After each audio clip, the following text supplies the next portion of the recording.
Bonjour à vous. Moi, je suis Sébastien Wojcicki. Ça fait quelques mois que je travaille chez Advance. Je dirige les équipes N3 du SOC Advance et je vais vous parler aujourd'hui de la façon dont on utilise l'attaque Matrix dans le SOC. On a introduit ça en indiquant que l'attaque Matrix peut être le chaînon manquant, parce qu'on s'est rendu compte de plusieurs trucs. Le chaînon manquant de la sécurité opérationnelle, on s'est rendu compte de plusieurs choses. C'est que on a des différentes problématiques à adresser, que ce soit SOC versus client, client versus SOC, SOC versus CISO, même en interne, SOC versus Red Team, etc. Et un certain nombre de ces problématiques peuvent être résolues via l'usage donc de cette matrice, enfin de ces matrices plutôt. Donc je vais me permettre de faire quelques petits rappels, hein, certainement pour vous. Donc les enjeux SecOps des analystes d'un SOC sont ces quatre enjeux principaux, hein, protéger, veiller, démontrer et communiquer. Alors protéger, évidemment, hein, on cherche à garantir le meilleur niveau de protection du SOC à travers une couverture de menaces clairement identifiée. On essaye aussi de prévoir un petit peu l'avenir en utilisant l'aspect veille sur les vulnérabilités. On cherche aussi à pouvoir être en capacité de démontrer la couverture qu'on a. Donc faire un lien qui va nous amener avec des éléments factuels qui vont montrer que la couverture est efficace. Et évidemment, un aspect de communication qui va permettre d'adapter son niveau de langage à ses interlocuteurs. Parce que l'analyste SOC a par essence une appétence certaine pour les éléments techniques, plutôt très techniques, qui ne sont pas forcément manipulés de manière, on va dire, confortable par l'ensemble des intervenants dans un CISO Office, par exemple. Alors, les enjeux du RSSI sont exactement les mêmes, hein, protéger, veiller, démontrer, communiquer, mais pris sous un prisme différent. Donc, le CISO, lui, va aussi devoir garantir un niveau de sécurité, mais plus en se basant sur des frameworks, sur de la conformité, des analyses de risque, ce genre de choses. Il doit aussi assurer une veille, donc une veille continue des menaces, des fuites d'informations, ce genre de choses.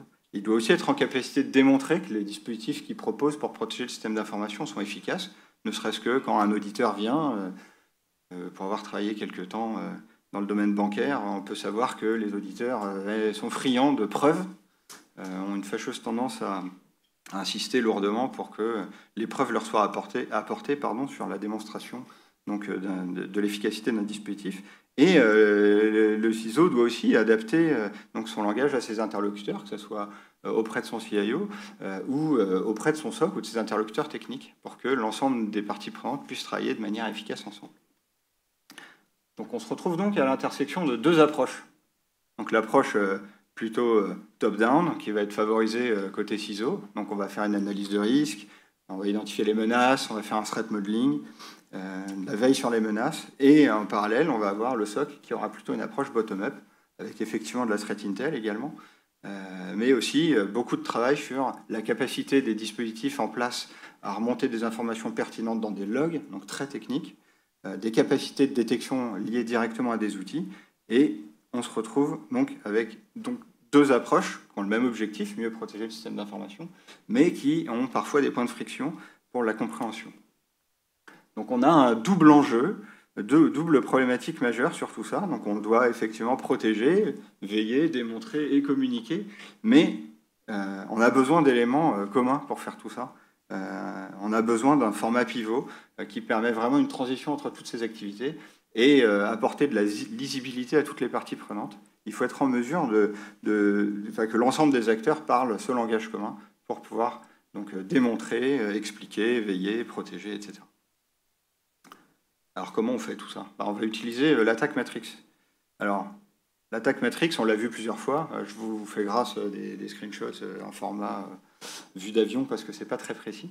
La matrice, elle est super grande. Est-ce qu'il faut tout couvrir? Donc on a besoin de conviction. On a besoin de se forger des convictions, savoir comment on doit l'utiliser. Encore aujourd'hui, on voit dans des appels d'offres, alors Advance, en tant qu'en qualité de fournisseur de service, on répond à plusieurs appels d'offres, et ça nous arrive très fréquemment de voir dans ces appels d'offres des demandes sur la couverture totale de la matrice, couvrir tous les TTPs de la matrice. Est-ce que c'est une bonne stratégie? A priori, non. Le SOC, de toute façon, n'est pas, par essence, en capacité de couvrir l'ensemble de ces éléments. Donc on peut trouver des éléments, notamment dans dans la matrice PRE, donc vraiment les premiers éléments d'attaque, qui sont plutôt relatifs à de la veille sur le darknet, de la veille sur de la fuite de données, vraiment très liée à de la fuite de compte à privilège, par exemple, ou même hors privilège. Le SOC ne pourra jamais couvrir ça. Donc il faut qu'on soit sûr de comment on veut utiliser cette matrice. D'accord ? Ensuite, il faut qu'on arrive à se faire comme conviction par quoi commencer. Alors on l'a vu tout à l'heure, hein, la matrice, c'est une description de la kill chain avec les techniques utilisées sur chacune de ces tactiques. Une des convictions du SOC, bien évidemment, c'est d'être en capacité d'alerter sur chacune de ces étapes. Hein. Mais pour être plus efficace, il va falloir qu'on se focalise principalement sur les premières étapes, tout ce qui va se situer plutôt sur la gauche. Parce qu'effectivement, c'est intéressant de savoir qu'un système est cryptoloqué ou des données ont fuité, mais c'est trop tard. Les données sont déjà parties, le système est déjà détruit. Donc c'est intéressant quand on a une partie du système d'information déjà qui est impactée, histoire de pouvoir être en mesure de protéger le reste, mais c'est déjà trop tard. Donc on va, dans un premier temps, se focaliser beaucoup sur la détection des premiers usages de techniques dans les premières tactiques. Ensuite, on va pouvoir positionner les bonnes technologies sur les bons créneaux. Donc ça, c'est également quelque chose d'important. On va regarder l'ensemble de l'architecture d'un système d'information et avec cette architecture, essayer de positionner vraiment les points de collecte, les récupérations d'informations aux bons endroits pour apporter le bon niveau de protection. On peut prendre l'exemple des pare-feux, c'est toujours très intéressant de collecter l'ensemble des logs de l'ensemble des pare-feux pour protéger tout un tas de choses, de mouvements latéraux, etc. En revanche, c'est très verbeux, puis il y a des risques inhérents à faire ça. On peut positionner une collecte de ces briques pour protéger des assets très sensibles, quitte à ne pas le faire à d'autres endroits, à utiliser d'autres solutions. Donc l'attaque Matrix va aussi nous permettre de mieux choisir ce qu'on va protéger et où on va le protéger. Et pour finir, user et abuser de la CTI. Effectivement, l'activité de Threat Intel est a priori plutôt connue pour la fourniture d'indicateurs de compromission qu'on va utiliser directement dans des règles pour protéger un système d'information.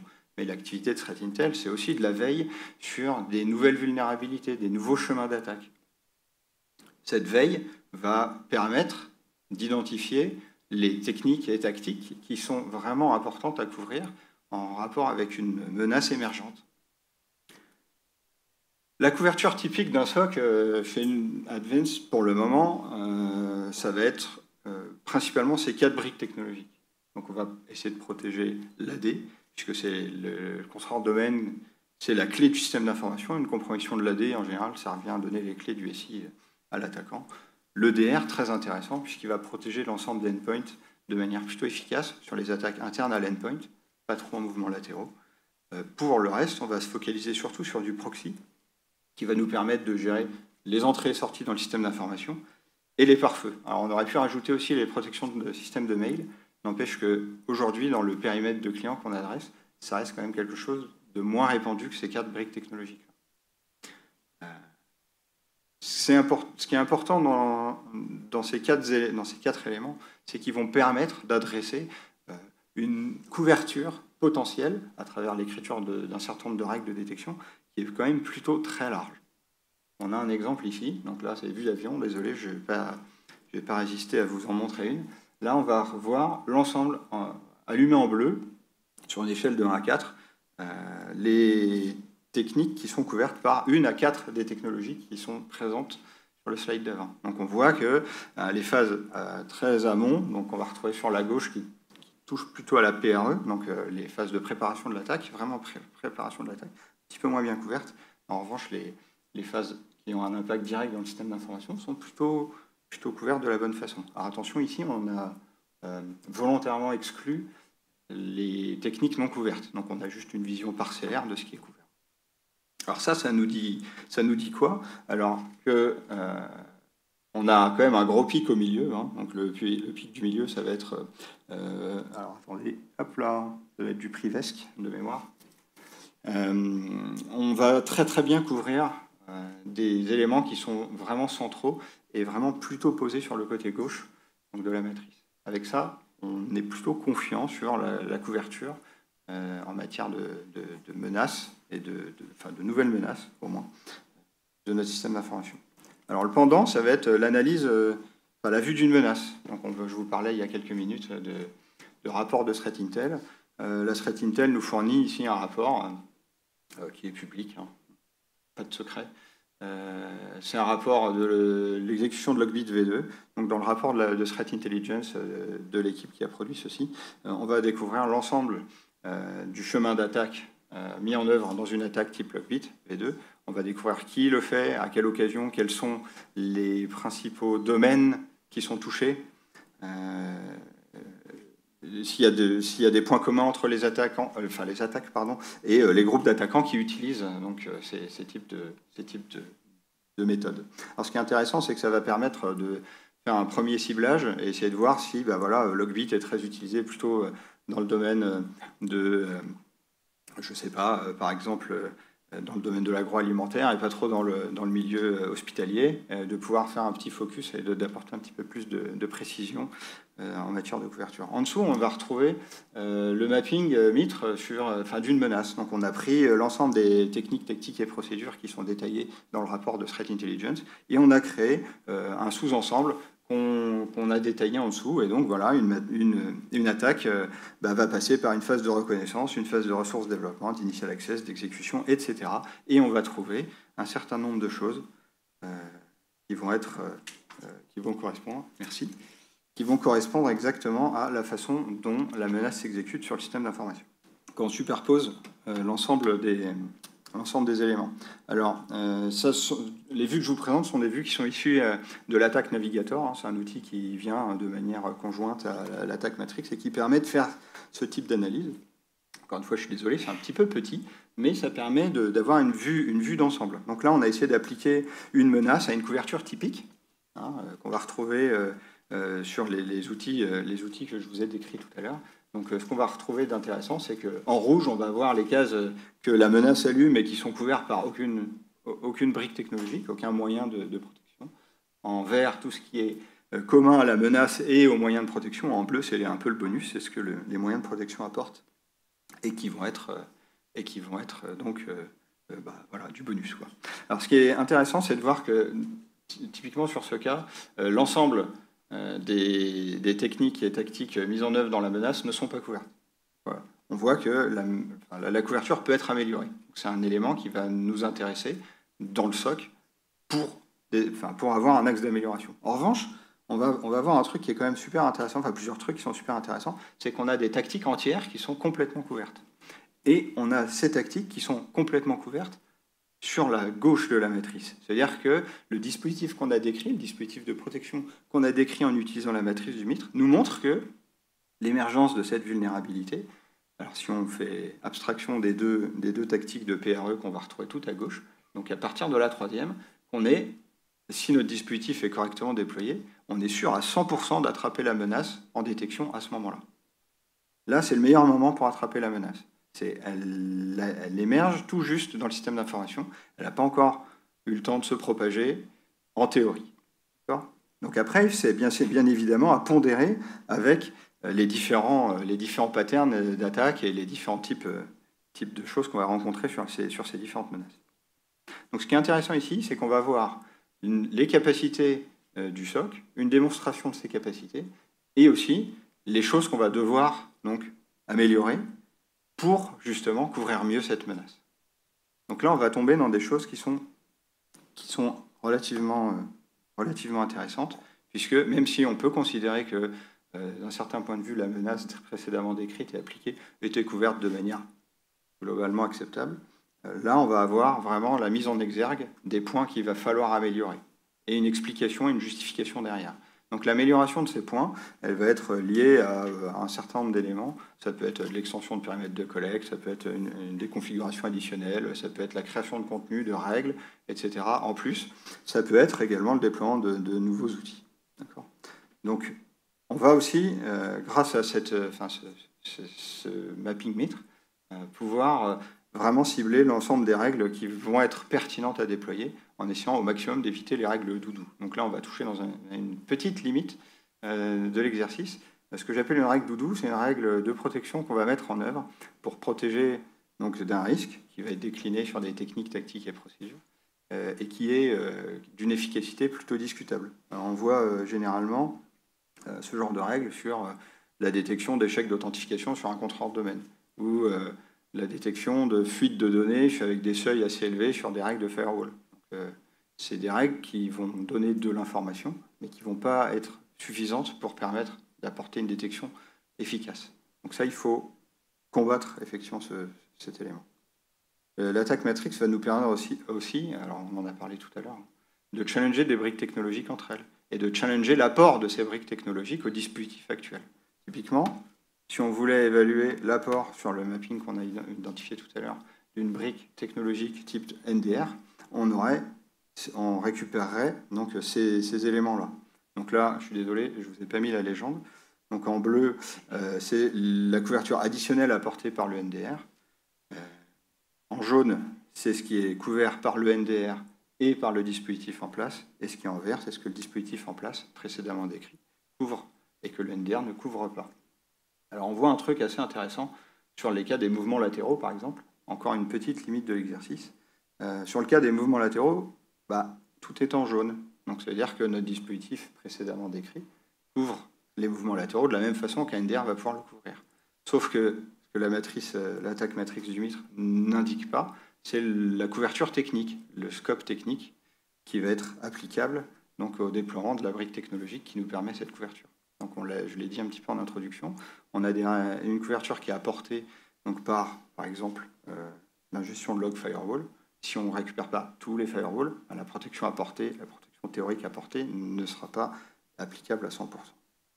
Donc on a une dimension sécurité qui donne une vision idéale de déploiement du dispositif. Et après, on doit construire également une vision qui est plus réelle, plus technique, pour mieux focaliser, mieux visualiser donc, la protection réelle. D'accord ? Donc ce qui est intéressant avec tout ça, c'est qu'on va pouvoir utiliser ces éléments-là en lien donc, avec la threat intelligence et l'activité de threat modeling conduite par le CISO Office pour arriver sur des éléments qui vont pouvoir se lier entre eux. Donc ça veut dire qu'on va pouvoir avec ça démontrer de bout en bout qu'une menace est couverte, partiellement couverte, totalement couverte, avec bien évidemment un certain nombre de garde-fous en matière de coverage technique. C'est un exercice qui est intéressant, mais effectivement qui a quelques limites. Donc j'en parlais justement, la couverture technique, c'est très intéressant, c'est très complexe. Alors, plus on veut couvrir de choses, plus on va rentrer dans des éléments complexes. L'attaque Matrix nous donne une vision sécurité idéale qu'il va falloir qu'on contextualise effectivement avec le déploiement technique. Est-ce que si on couvre les échecs d'authentification ou les tentatives de brute force sur nos mots de passe, est-ce qu'on acquiert l'ensemble des logs sources inhérentes au gestionnaire d'identité, donc tous les AD, tous les moyens d'authente, c'est à colorer.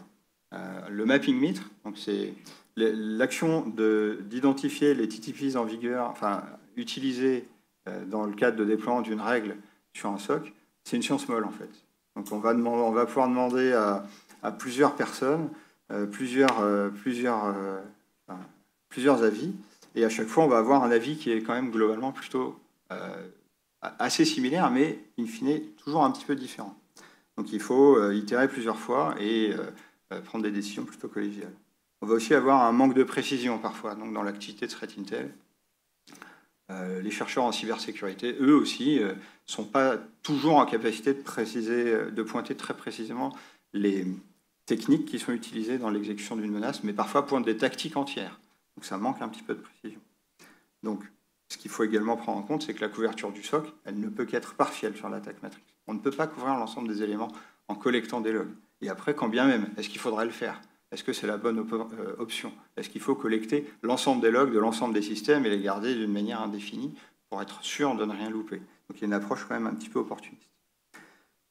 Il y a aussi une petite difficulté, c'est le suivi. Bon, l'attaque Matrix, c'est un référentiel qui évolue régulièrement.